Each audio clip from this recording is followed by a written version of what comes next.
Hey guys, my name is Amber Matthews, and today I'm going to be talking about the process of translation. Alright, so what is translation? Translation is the second step of a two-part process, actually, and it takes DNA and turns it into protein. But specifically during translation, the messenger RNA, also known as mRNA, are turned into the protein molecules. This happens when the mRNA is decoded, and this process all takes place in the cytoplasm. So right here in the diagram, I have it listed as mRNA, like I just stated earlier, that's also known as the messenger RNA. And as well as below the diagram, I have listed some other ways you might see or hear DNA or protein referred to, whether it's throughout this presentation or just in a normal biology class.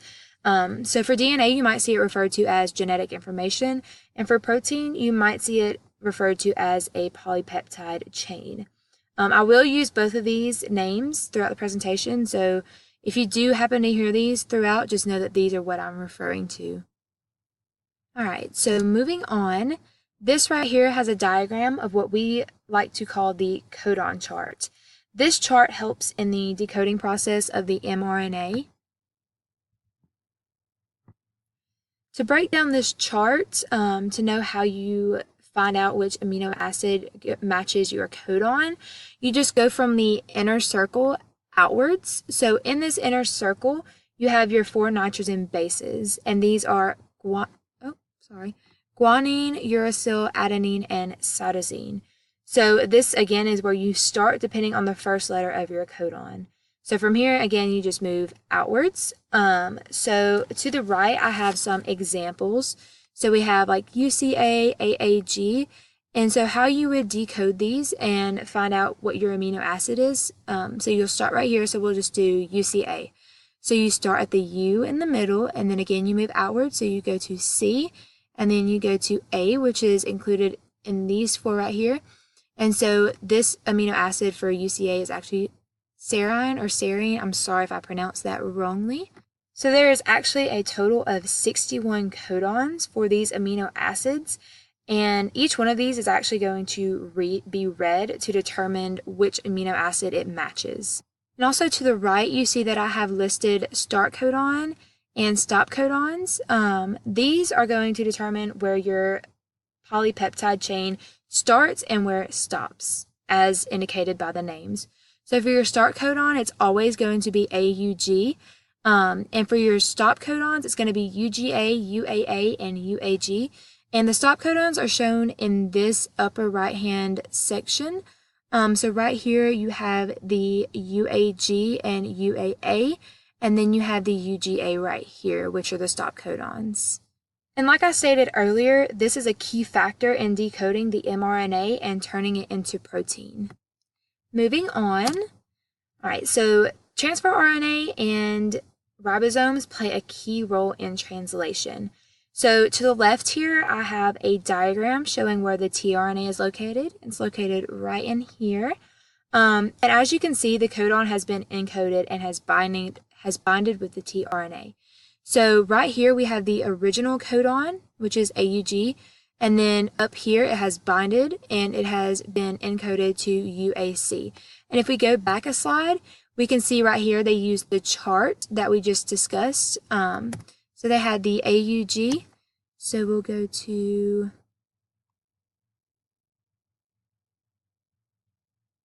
sorry, I just confused myself. All right, so from here, the transfer RNA is also known as a molecular bridge because it helps to connect the mRNA to the amino acids that they encode. And on each end of the tRNA, there is actually a sequence of 3 nucleotides, which are called the anticodons, and they are also listed on this chart right here. And so this is where the tRNA and the mRNA connect. All right, and to the right over here, I have a chart that shows where the ribosomes are located. So the ribosomes are where the polypeptides are built. They are made up of protein and RNA and consist of a large subunit and a small subunit. So the small subunit is down here in this kind of lightish blue-white color, and then the large subunit, ribosome subunit is up here in the red, and these actually enclose the mRNA chain, which is right here. It's like this purplish chain that goes in between them. So like I just stated, the large subunit and the small ribosome subunit enclose it, the mRNA, and while they are enclosed, the tRNA molecules actually find their matching codons on the mRNA strands, and that helps them to deliver their amino acids.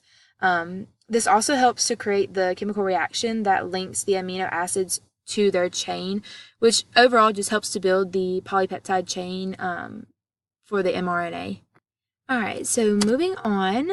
Right here, I have listed the 3 steps of translation. So like I just stated, there are 3 steps of translation, the first one being initiation, the second one being elongation, and the third one being termination. Again, the first step is initiation. So on this slide, I do have a chart here to help show how initiation works, but I will explain it a little bit further. So during this step, the ribosome will assemble around the messenger RNA. So this allows it to be read, and then it'll also assemble around the tRNA. So this setup is referred to as the initiation complex, which is needed in order for translation to begin. All right, and then moving on to the second step of translation. The second step is elongation. So during this step, the ribosome assembles a polypeptide chain as it moves along the mRNA. So each mRNA is read one at a time, and the amino acid that matches is added to the chain as it goes along. So basically, it begins right here where the tRNA binds to the matching codon, and then it moves on where the polypeptide is linked to the new amino acid. And then again, it goes on to where the mRNA is shifted forward, exposing a new codon. Therefore, another tRNA can bind to its matching codon. And this cycle just continues along until it reaches the end of the polypeptide chain. And that just completes the step of elongation. So the final step of translation is termination. And this is where the ribosome encounters a stop codon. So we did talk about these earlier, which the stop codons are UGA, UAA, and UAG. And when it reaches the stop codon, or when it encounters a stop codon, this ends the polypeptide synthesis, which was building the chain, aka the polypeptide chain that we mentioned earlier. And after the termination, the polypeptide may still need to shape into the correct 3D fold. It might need to undergo processing, which is basically just the removal of amino acids. And it might even need to combine with other polypeptides before it can do its job properly moving forward.